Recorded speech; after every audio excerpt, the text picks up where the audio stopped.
प्यारे विद्यार्थियों, आप सभी का चैनल पर हार्दिक स्वागत है। कक्षा 11 भूगोल विषय का अर्धवार्षिक परीक्षा 2022-23 का नमूना प्रश्न पत्र जिसका हम अध्ययन करने वाले हैं।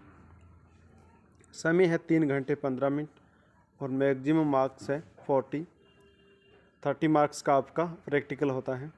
तो प्यारे विद्यार्थियों, इस पेपर को पढ़ना शुरू करें उससे पहले आप वीडियो को लाइक कर दीजिए। चैनल पर पहली बार आए तो चैनल को सब्सक्राइब कर दीजिए, घंटे का निशान दबाकर ऑल बटन पर भी क्लिक कर दीजिए तथा अन्य साथियों को शेयर कर दीजिए। आगे बढ़ते हैं पेपर की ओर। परीक्षार्थी निर्देश: परीक्षार्थी सर्वप्रथम प्रश्न पत्र पर अपने नामांक लिखें यानी रोल नंबर लिख दीजिए। सभी प्रश्न करने अनिवार्य हैं। सभी प्रश्नों के अंक सामने अंकित है। किसी प्रश्न के एक से अधिक भाग है तो वो एक साथ लिखिए। निम्न में से सही विकल्प चुनकर उत्तर दीजिए। प्रश्न नंबर 1, निम्न में से कौन सी मानव भूगोल की शाखा है? मृदा भूगोल, पर्यावरण भूगोल, वनस्पति भूगोल, आर्थिक भूगोल। प्रश्न नंबर 2, निम्न में से कौन सा भीतरी ग्रह है? बृहस्पति, शनि, यूरेनस, बुध। प्रश्न नंबर 3, निम्न में से किस विद्वान ने महाद्वीपीय विस्थापन सिद्धांत प्रतिपादित किया? Alfred Wegener, Charles Darwin, Arthur Holmes, मर्केली। प्रश्न नंबर 4, निम्न में से कौन सी शैल अवसादी नहीं है? टाइलाइट, ब्रेसिया, बोरेक्स, संगमरमर। प्रश्न नंबर 5, निम्न में से कौन सी गैस वायुमंडल में सबसे अधिक मात्रा में मौजूद है? Oxygen, helium, nitrogen, lithium. प्रश्न नंबर 6, निम्न में से कौन सा सबसे छोटा महासागर है? हिंद महासागर, अटलांटिक महासागर, आर्कटिक महासागर एवं प्रशांत महासागर। इनमें से कौन सा है? प्रश्न नंबर 7, निम्नलिखित में से किस देश की भारत के साथ सबसे लंबी स्थलीय सीमा है? पाकिस्तान, बांग्लादेश, म्यांमार, चीन। अगला प्रश्न देखिए, भारत का क्षेत्रफल विश्व के धरातल का कितने प्रतिशत भाग है? 3.5, 2.4, 4.7 और 3.8। आगे बढ़ते हैं अगले प्रश्न की ओर। प्रश्न नंबर 9 देखिए, रेगिस्तान है। सर्वप्रथम भूगोल शब्द का प्रयोग रेगिस्तान ने किया था। दूसरा, बिग बैंग सिद्धांत का प्रतिपादन रेगिस्तान ने दिया। और 9 का ग की बात करते हैं। पृथ्वी के 71% भूभाग पर रेगिस्तान अवस्थित है यानी महासागर स्थित है। घ, लोहा एवं चांदी रेगिस्तान के 2 प्रमुख घटक हैं। अढ़, नवचंद्राकार डिब्बे जिनकी भुजाएं पवन की दिशा में निकली होती रेगिस्तान कहलाते हैं। च, 120 किलोमीटर की ऊंचाई पर ऑक्सीजन की मात्रा रेगिस्तान हो जाती है। 6, झेलम और चिनाब नदियाँ रेगिस्तान नदी की सहायक नदियाँ हैं। सतलुज की सहायक नदी है सिंधु नदी की। बनिहाल दर्रा रेगिस्तान पर्वत श्रेणी में स्थित है।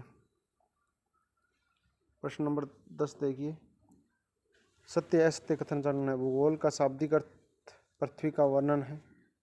ख, प्रकाश की गति 3 लाख किलोमीटर प्रति सेकंड है। घ, पृथ्वी के धरातल से 200 किलोमीटर तक की गहराई वाले भाग को स्थलमंडल कहते हैं। घ, चार्ल्स डार्विन सेवन द्वारा सिद्धांत के प्रतिपादक है। अढ़, सीमेंट अधात्विक खनिजों का मिश्रण है। 6, हिमानी द्वारा अपने अग्रभाग में जमा किए गए अवसाद को तलछट कहते हैं। वायुमंडल का सबसे नीचे का संस्तर आयनमंडल है। ज, मिलीबार वायुदाब मापने की इकाई है। आगे बढ़ते हैं अगले प्रश्न की ओर। प्रश्न नंबर 11 देखिए क्या है। 10-15 शब्दों में आपको उत्तर देना है यानी लगभग 1-2 लाइन के हैं ये। प्रादेशिक भूगोल का विकास किसके द्वारा किया गया है? प्रादेशिक भूगोल का विकास किसके द्वारा किया गया है?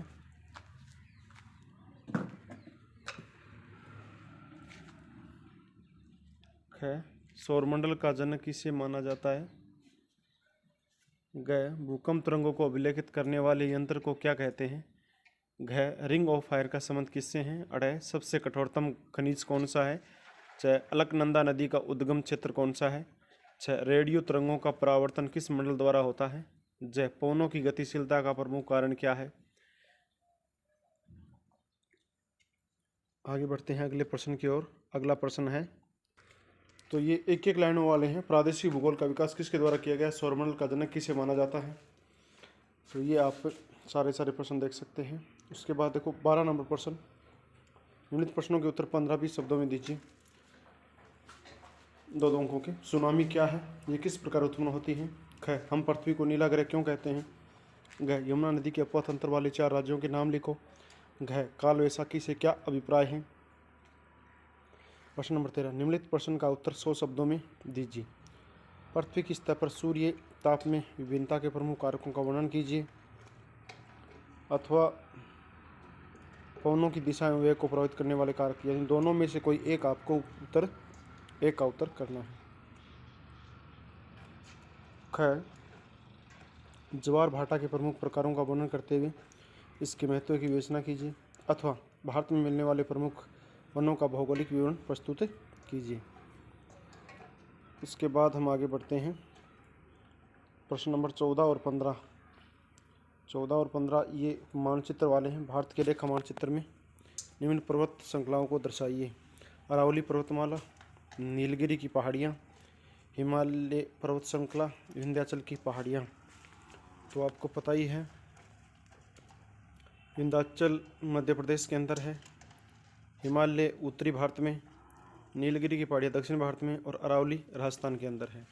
जैसे मान लो आपके सामने ये नक्शा है भारत का।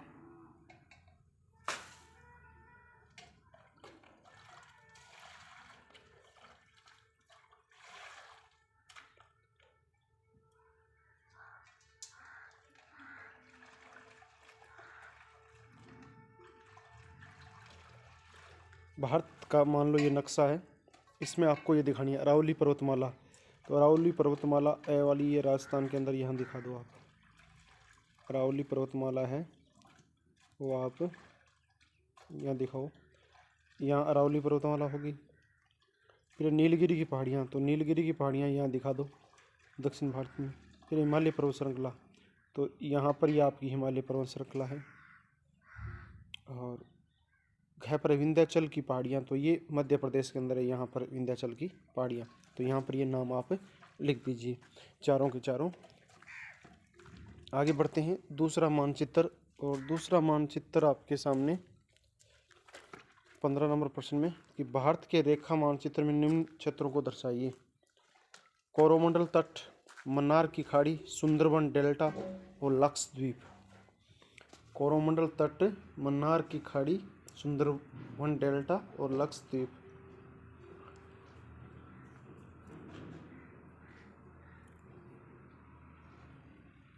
जैसे मान लो आपका ऊपर वाला नीचे भारत वाला ही नक्शा कर लेते हैं अपने। तो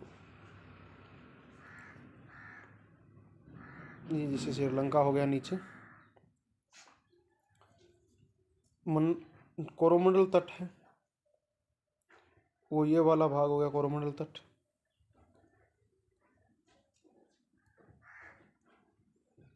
ये कोरोमंडल तट हो गया। मन्नार की खाड़ी यहाँ पर मिल गई आपको। गए सुंदरबन डेल्टा है, सुंदरबन डेल्टा है वो भारत के यहाँ पर है लगभग। और फिर लक्षद्वीप, तो लक्षद्वीप आपको यहाँ पर मिलेंगे, छोटे छोटे द्वीप है वो लक्षद्वीप हो गए। ये भारत के नक्शे में हो गए।